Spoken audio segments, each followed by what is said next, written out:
rast, sot kemi një sipërmarrëse të nominuar në iniciativën tonë më të vjetër nëse mund ta themi, Fortin ndër Fortin, iniciativë që ka për qëllim të identifikoj, rendisë dhe promovoj sipërmarrësit më të suksesshëm në 40 vjeç në Shqipëri, në Kosovë dhe në Maqedoninë e Veriut. Jemi me Gisela Misirat, e cila është themeluese e Pure Nature BioLife. Gisela, përshëndetje dhe faleminderit që erdhe. Faleminderit për ftesën, është kënaqësi. Shumë interesante industria jote dhe sidomos kur më the që ke të bësh në prodhimin e produkteve që janë shumë natyrale, më zgjidh pak më shumë kuriozitetin për të pyetur si lindi, kur ishte kjo idea për të prodhuar një linjë tënde. Po, lindi si një kërkesë dhe nevojë personale, jo si ide biznesi, por si dëshira për të pasur produkte për të kujdesur për veten time. Aso kohë kam qenë studente dhe fillova të ndjeja nevojën që të kujdesesha për lëkurën time, për flokët e mi, dhe gjithmonë nuk kam qenë ndonjë tip që të bëja një make-up të përditshëm dhe doja që të isha rehat, thjesht me krem hidratues dhe të dilja jashtë. Sa vjeç ke qenë ti atëherë kur e mendove këtë?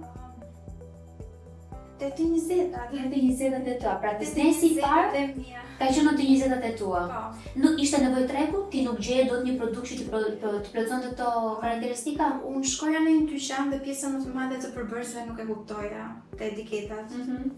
Pastaj, ato që ishin produkte me brande ndërkombëtare ishin të vështirë që unë pidija nga ana ekonomike, se kishin çmime shumë të larta krahasuar me standardin e jetesës të një studenti që edhe punonte aso kohë. Dhe kështu fillova nga kurioziteti, kërkimet e mia, si mund të krijoja diçka, formulat e mia të para kanë qenë shumë të thjeshta, shumë bazike, dhe fillova të krijoja diçka të vogël për veten time. Kush është produkti i parë? Çfarë linje prodhon? Një krem hidratues ka qenë për veten time. Baza natyrale të gjitha. Ka qenë ky prodhim në ambient e shtëpia apo Po, në ambient të shtëpia. Kur ishte momenti që kuptove që kjo është po prodhoj, nuk ishte me një hobi apo vetëm një nevojë jote personale, po aty jashtë kishte treg dhe ishin të tjerë që po kërkonin një njëjtën gjë. Unë fillova të shikoj rezultate me këtë gjë të vogël që kisha krijuar për veten time. Për shembull, në dimër nuk e ndija më fytyrë, lëkurën aq të thatë, kisha një shkëlqim të përditshëm. Dhe kështu fillova ja u sugjerova, ja u tregova më saktë, si stamikeshave të mia, të cilat ishin shumë të habitura dhe të entuziazmuar atë ide kohë, dhe si të thuash u bën klientët e mia të para. Tani nuk e dija nga nevoja që kishin për ta provuar apo për hatrin tim, gjithsesi ato ishin klientët e mia të para. Vazhdon të jetë klientët, po absolutisht. Ka të tjerë linja prodhimi aty jashtë që mbështeten te natyralja? Po, ka. Dhe vitet e fundit janë shtuar shumë. Tregon kjo për një edukim të gjerë të blerësve ose të klientëve që shikojnë të qëndrorin te natyralja, të ndihmon më shumë në procesin e kujdesit apo kam pak efekte negative? Po, shpërndarja e informacionit tani është shumë e madhe dhe informacion ka kudo dhe arrin të aksesosh shumë lehtë. Kështu që dhe njerëzit kanë filluar janë ndërgjegjësuar për efektet anësore të kimikateve në lëkurë, në flok, dhe kështu janë drejtuar drejt natyrales. Paçka se duhet jenë shumë herë më të vëmendshëm ku e gjejnë burimin e këtyre produkteve që i blejnë. Tani shpesh ngotrohet koncepti i produkteve natyrale, por kudo që i dëgjon për herë të parë ose ka pasur kuriozitet të di çfarë do të thotë një produkt me bazë natyrale. Mund ta shpjegosh pak me gjuhë të thjeshtë? Po, patjetër.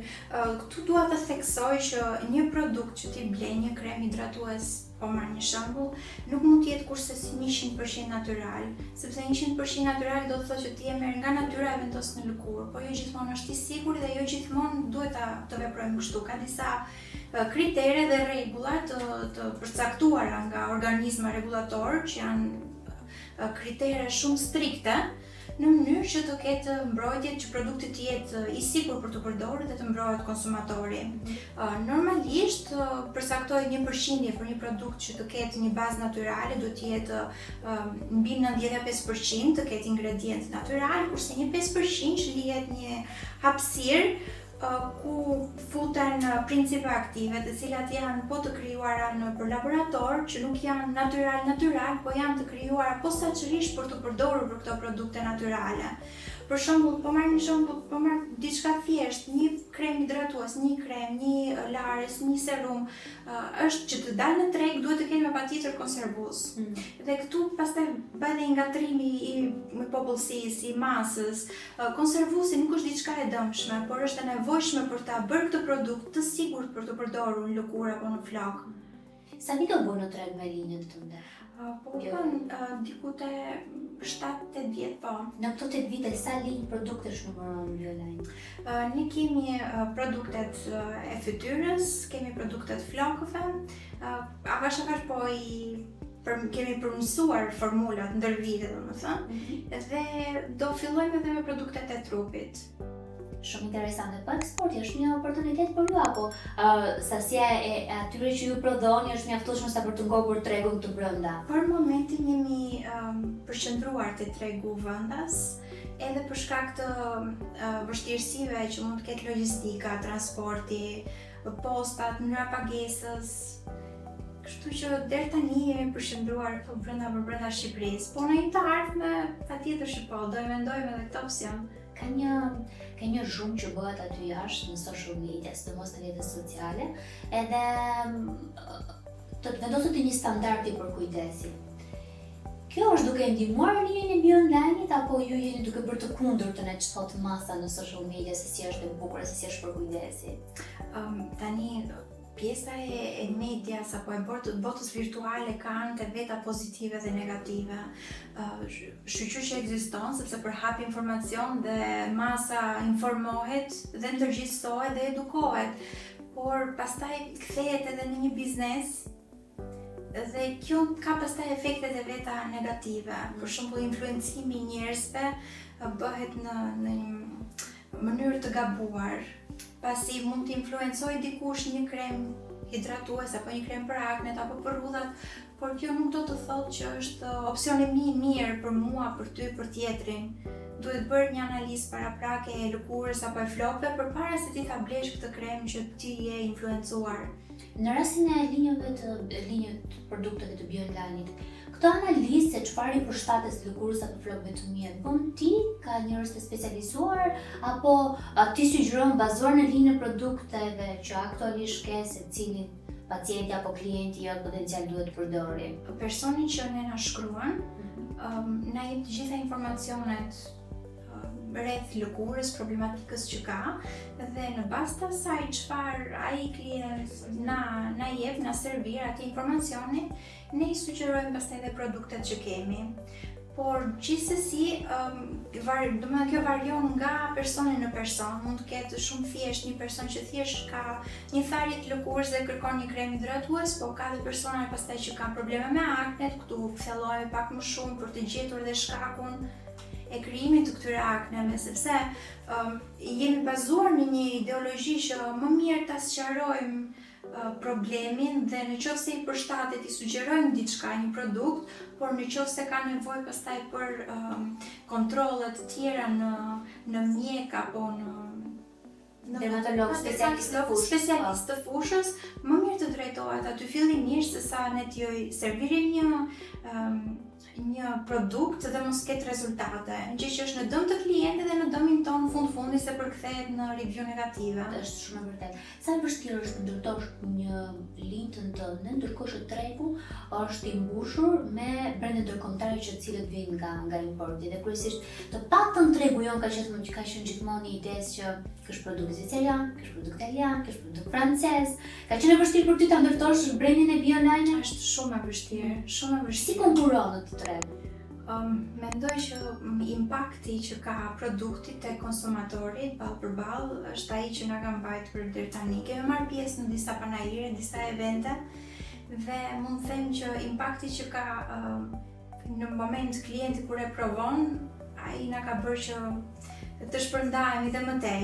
Jo më larg se fillimi i shkurtit ishim në një panajir të organizuar tek Rogneri dhe të gjitha persona që kalonin te stenda jon dhe ishin të gatshëm të provonin dhe ishin të interesuar të provonin produktet me ato testerat që unë kisha përgatitur, pjesa më e madhe kanë blerë një produkt dhe më kanë shkruar për të më dhënë review pozitive.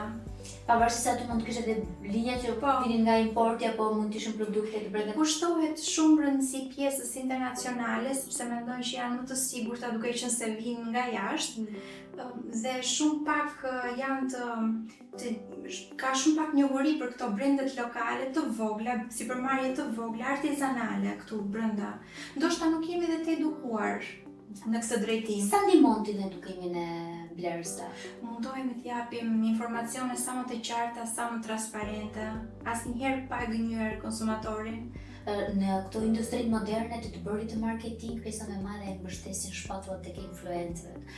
Pas bi online fshihesh ti apo ti ke zgjedhur dhe ke pikasur disa influencer për të promovuar sa më mirë linjën? Ne kemi ecur me network-un dhe komunitetin që kemi krijuar, jo me influencera. Kemi pasur dhe bashkëpunime patjetër se në këtë botë të influencerave që është kthyer tashmë në biznes dhe respektoj patjetër. Është e vështirë të mos e ndjekësh trendin në një farë pike, por deri tani atë rëndësi më të madhe kemi pasur me network-un që kemi krijuar. Komuniteti është armja e të bërit biznes, të krijon një grup Njerëzit për ndarja e fjalës është gjithmonë mënyra më e mirë. Është shumë vërteta. Në këto 70 vite ka pasur një gabim në formulë që të ka kushtuar financiarisht? Po patjetër. Vetëm se sasia që ne prodhojmë nuk është shumë e madhe që t'i jenë dëme kolosale. Do provojmë në momentin që ne nxjerrim një formulë, do bëjmë testime të ndryshme deri në produktin final dhe të gjitha këto përkthehen në kosto. Normalisht se do e prodhosh nga fillimi, për çdo gabim që has rrugës do e krijosh nga fillimi, por jo dëme të mëdha. A është në këto kohë që ne flasim për kujdesin personal një mirë luksje, por është një e fusin të shporta bazë që ne blejmë për përditshmërinë tonë? Po jo vetëm në këto kohë, gjithmonë duhet të jetë tek shporta bazë, ashtu siç kujdesemi për zemrën, për trurin, për mushkërinë, për stomakun, edhe për lëkurë dhe lëkura organe të trupit tonë në shumë në fundit. Dhe i dyti më i madhi në që se të mos i ofrojmë asaj gjërat më kryesore. A mund të jetë një linjë organike edhe ekonomikisht më e lira ose më e përballueshme krahasuar me linjat e tjera? Më e lira nuk mund të them, po e përballueshme po. Tani kjo fjala linjë ekonomike është shumë relative se financat janë të ndryshme nga personi në person. Vërtet. Por nëse konsiderojmë masën, po mund të jetë organike, mund të jetë ekonomike. Mendon që fjala produkt natyral është duke u përdorur edhe shumë për marketing apo ti beson te shkenca që shiko në momentin që një produkt vendos në etiketën e vet bazë natyrale apo produkt natyral, patjetër që ka brenda edhe atë përqindje që ti përmendë pak më herë. Jo, është tepër nocion marketingu sot. Dhe audienca, domethënë blerësi është aq i pa informuar sa që mjafton të shohë natyrale dhe nuk i hyn ingredient dhe sa përqind ka secili proceduar. Është e vërtetë kjo. Dhe është për të ardhur keq sepse jo të gjitha, nuk mund të them sekretet, po jo të gjitha informacionet i çohen tek publiku në mënyrë transparente. Konsumatori sot mendon që nëse aty në etiketë është i shënuar produkt natyral, është më i sigurti, është më i efikasi, më i shëndetshëm, por duhet informuar në mënyrë korrekte që shikose në etiketë ka këto përbërës natyral, po ka edhe këto përbërës të tjerë të krijuar në laborator. Po, si mund ta për një klient që shikon dhe dëgjon këtë podcast, si mund ta dallojë një produkt që është natyral apo jo? Nëse ai nuk ka të shënuar në etiketë, po kjo është për ndërgjegjen e shitjes. Etiketa është baza. Si mund të hidhet një produkt në treg nëse nuk ka një etiketë të qartë? Aty duhet të jenë të lestuara të gjithë përbërësit që kanë marrë pjesë në krijimin e këtij produkti, nga i pari deri tek ai i fundit që ka një përqindje fare të vogël. Dhe sigurisht duhet të ketë institucione përkatëse për patjetër, sigurisht. Dhe duhet të mshohet më tepër kësaj pjese kontrolli sepse ka mjaft produkte sot që nuk kanë etiketa fare, thjesht shkruhet një emër apo lloji i kremit që tregtohet edhe kaq. Kjo do riste edhe besimin te konsumatori, po edhe konkurrencën e drejtë mendoj unë. Po se ti e ke informacionin natyrë, zgjidhja jote në momentin që ti merr vendimin ta blesh apo mos ta blesh atë. Cila është faza e një produkti nga formula deri në momentin që vendoset për të dalë në treg? Në sa hapa kalon produkti tek ju në Shumë hapa dhe kërkon shumë kohë që të dalë një produkt përfundimtar. Fillimisht përcaktohet çfarë produkti do nxirret dhe çfarë targeti do ketë. Do jetë thjesht, po marr shembullin e kremit, do jetë thjesht për hidratim, do jetë për rrudha, do jetë për zonën e syve apo për aknet, sepse ka problematika pafund. Pastaj shqyrtohen të gjithë ingrediencat që do të marrin pjesë në formulë, studiohen të gjitha veçoritë që ka çdo përbërës, apo si ndërveprojnë këta përbërës me njëri tjetrin, zgjidhet lënda e parë gjithmonë nga burime të sigurta. Ka mjaft kompani që kanë përbërës të certifikuar dhe janë burime të sigurta për t'i përdorur. Dhe pasi bën ato testimet e para, krijoj mostra të vogla, bën një sër analiza bakteriologjike, vlerësohet pH-i, viskoziteti, stabiliteti, sepse dhe paketimi zgjidhet në bazë të këtyre analizave. E sa kohë mund të marrë gjithë ky proces nesëtarisht? Po, disa muaj mund t'i marri për sasi të vogla që ne prodhojmë. Disa muaj. Dhe cili është ai standard ose kompromisi ti nuk e bën gjatë kohës që Transparenca dhe siguria e konsumatorit. Edhe nëse do flasim për çmimin, cili faktor ndikon për të marrë vendimin se shiko, ky produkt do ketë çmim A, do ketë çmim B, apo do ketë çmim? Po vlerësohet një kosto totale, sepse jo vetëm kosta e përbërësve vendos çmimin përfundimtar, janë dhe një sër kostosh të fshehura, siç është paketimi, etiketimi, marketimi, që dalin nxjerrin një kosto totale dhe pastaj vendoset edhe një marrë shfitimi. Normal që studiohet edhe tregu, sepse nuk mund të vendosen çmimet sipas dëshirës. Sepse klienti ka krijuar një qasje të jashtë produktet natyrale, apo ky lloj lim produkti, apo ky hidratues shkon në këto segmente të caktuar. Për ty është më e rëndësishme komuniteti që përmendë pak më përpara, apo reklama që ti bën në gjithë formatet ndryshme, qoftë në media tradicionale, qoftë në media online? Të dyja, komuniteti është i rëndësishëm sepse ka krijuar themelet e brandit, kurse reklama patjetër është e rëndësishme se brandi do ecë përpara, do përparojë, do zhvillohet, do zgjerohet. Dhe nëse do flasim për të ndërtuarin një brandi nga Instagrami, ka qenë i thjeshtë për ty? Në fillim ka qenë para disa vitesh, kur unë kam hapur Instagramin e parë. Pse është vështirësuar tani? Dhe ka qenë risia së kohë të krijoje një brand në një rrjet social, ta marketoje, ta shisje produktin aty. Tani vetë politikat e rrjeteve sociale janë vështirësuar, por edhe janë shtuar shumë të gjithë brandet, janë shtuar shumë personat që merren me marketing, mënyra si marketohet, kanë krijuar disa standarde që për një biznes apo për një sipërmarrje të vogël, siç mund të konsiderohemi ne, janë dhe pak të vështira për t'u arritur. Si e bën diferencën në treg në të llojshmëri produktesh? Domethënë, çfarë i komunikon audiencës që thosh ko bio online, është kjo linjë dhe ka këtë diferencë krahasuar me gjithë të tjerët? Apo je në atë zonën e rehati që ti e di ke klientët e tu, ke komunitetin tënd, çfarë llojësi që të hedhësh, at least ata do ta provojnë për të dhënë feedback, pastaj ju pëlqen, çfarë mund të ndryshosh, çfarë mund të sugjerosh një gjë ndryshme. Si e përballon konkurrencën? Ne garantojmë cilësinë edhe çmimin, sepse kemi vendosur një çmim të tillë që të jetë i përballueshëm dhe kjo ka qenë filozofia e krijimit të brandit. Mos ishte një produkt që duhet mendohesh 2-3 muaj për ta bler, po duhet ta kishe në përditshmëri nga të gjitha moshat, pothuajse. Kush janë segmenti vlerësve të tu, pak a shumë në faktorin mosh apo edhe burimtar? Mbi të 20-at deri të 50-60 ka, sepse tani dhe mosha e personave që përdorin rrjetet sociale është rritur. Dhe më vjen shumë mirë që edhe ky brez ka filluar dhe është drejtuar drejt këtyre produkteve dhe di çfarë të kërkojë dhe jo të shkojë tek dyqani i parë dhe të blej. Të marrë sugjerimin e parë deri përpara. Nga online në fizikisht, e ke menduar? E kam menduar. Kur do ndodhi, pse s'ka ndodhur? Besoj se do ndodh së shpejt, nuk e di brenda këtij viti apo jo, po deri tani ka qenë risk i madh sepse shtohen kosto të konsiderueshme, sepse është qiraja, drita ujë, taksa të tjera apo një person që do të punësosh. Dhe nëse unë nuk arrit të siguroj këto shitje që të mbuloj këto shpenzime, me e mira e mundshme do jetë mbyllja e dyqanit fizik. Me e keqja mund të jetë falimentimi.